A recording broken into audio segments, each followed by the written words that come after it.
Oftentimes, companies release a product that leave you wondering who on earth gave the okay on this. And sometimes, normally smart people at companies make really stupid products that flop absolutely miserably. So today, I thought it'd be really interesting to go through 10 of the biggest product fails of all time. Trust me, you guys are gonna wanna see this. To determine how bad of a product flop it was, we'll consider how much money the company invested in the product, if that information is publicly available, how weird the idea was, and finally, how long it took them to pull it off the shelves. The faster they pulled it off the shelves, the worse of a flop it was. If you guys don't agree with my rankings, or you think I missed a product flop, please leave it in the comments below, and maybe we can make a second product fails video. Okay, now let's start with number 10. Number 10, Cheetos chapstick. Popular lip balm brands such as Chapstick, Blistex, and Burt's Bees have successfully sold their products to Americans for decades. But in 2005, Frito-Lay was like, yo, I want in on some of that. So they created the Cheetos flavored lip balm. Called Cheetos Lip Balm, the product was intended to capitalize on the popularity of the Cheetos brand by offering fans a novelty item that captured the essence of the famous cheesy snack. However, the Cheetos lip balm was met with a largely negative response from consumers because its flavor and scent were just kinda nasty. People did not like the product, and a year later, it was taken off the market completely. Number 9, Coors Rocky Mountain Sparkling Water. Coors Rocky Mountain Sparkling Water was a non-alcoholic beverage introduced by the Coors Brewing Company in 1990. Coors, known for all of its successful alcohol brands, tried to diversify its product offering by tapping into the growing market for sparkling water at the time. If you were wondering why Coors of all alcohol brands was venturing into water, it's because the water was already a major part of their branding. Cans and commercials for Coors often boast that their beer is made out of 100% Rocky Mountain water. So it seemed like selling the water itself was a fairly obvious route to go. And Coors tried to differentiate itself from its competitors by again highlighting its high quality water. They offered sparkling water in both non-flavored and flavored varieties, but the product failed to gain significant market share, largely because of the association of Coors with alcoholic beverages, so people oftentimes thought it was an alcoholic beverage even though it wasn't. Number 8, Facebook Home. In 2013, Facebook launched Facebook Home, a family of apps designed to transform a smartphone's home screen into a Facebook newsfeed.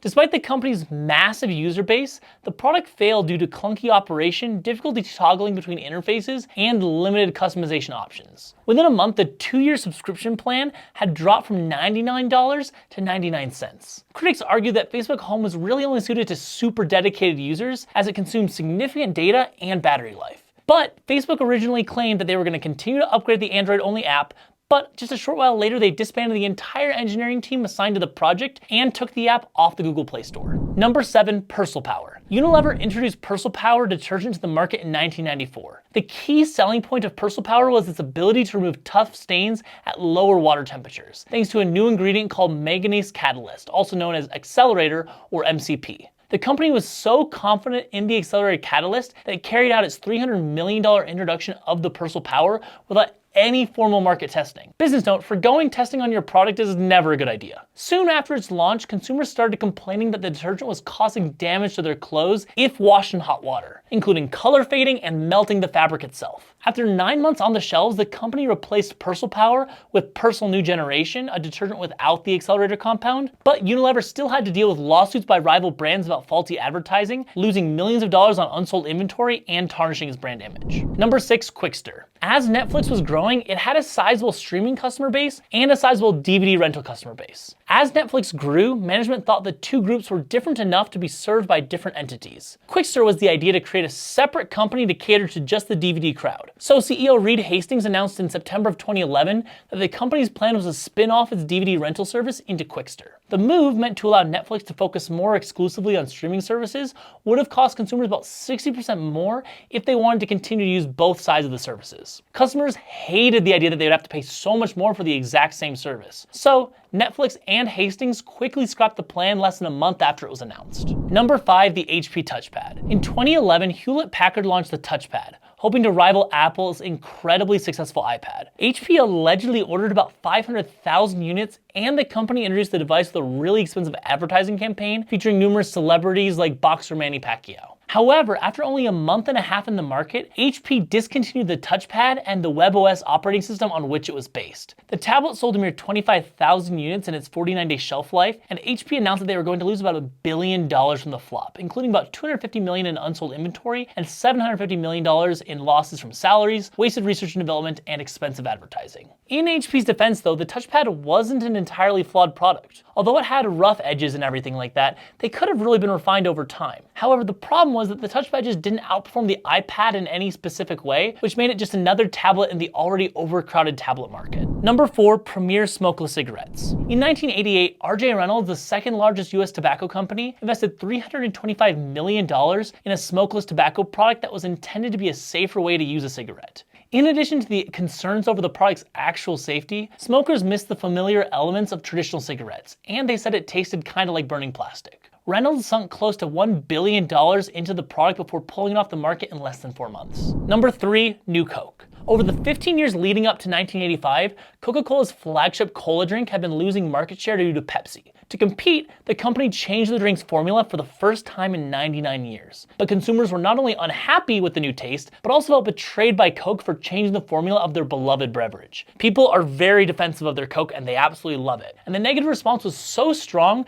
that Coca-Cola was compelled to bring back the original formula just 79 days after launching New Coke. The company rebranded the original formula as Coca-Cola Classic, and it quickly regained its market share. Coca-Cola never actually revealed how much money it lost from its short-lived New Coke blunder, but the New York Times reported that in addition to the $4 million it spent on research and marketing, the company lost about $30 million due to unsold New Coke inventory, and that's in 1985 money, which is about $100 million today. Number 2, the Ford Edsel. The Edsel, named after Henry Ford's son, Edsel Ford, was marketed heavily by Ford leading up to 1957, and they said it was going to be the most futuristic vehicle ever. The car was promoted as the car of the future, but despite the anticipation, the Edsel was a complete failure. It was crazy overpriced, did not live up to its futuristic claims, and was widely just considered ugly. The Edsel's design of a vertical grille resembling a horse collar was polarizing and really failed to appeal to a broad audience. And the car experienced various quality control issues, which further damaged its reputation. But the main issue is that Ford did their market research several years before the Edsel's release when the economy was booming. But the Edsel debuted in a recession and consumers' preferences had shifted to smaller, more affordable and fuel-efficient vehicles. Ford discontinued the Edsel after just 2 years, losing an estimated $400 million,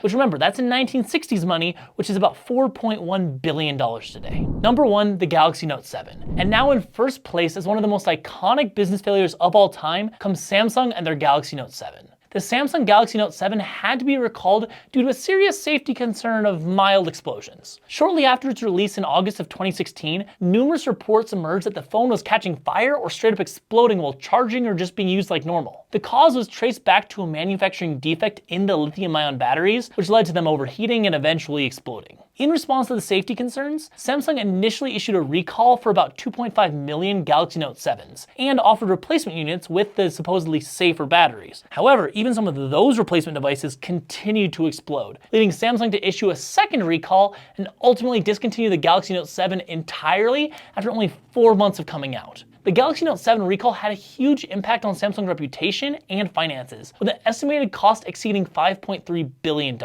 Luckily, Samsung has stepped up its game and its most recent Galaxy Notes have not been exploding, which is pretty good in a phone. But now I want to hear from you. Which of these product failures do you think is the most embarrassing? I'd love to hear if there are any other crazy product failure stories in the comments below. If you guys are still here right now, you probably enjoyed this video. So I'd hope you consider subscribing so you can see when I post new videos like this one each week. Thank you guys so much for watching and I'll see you guys next time.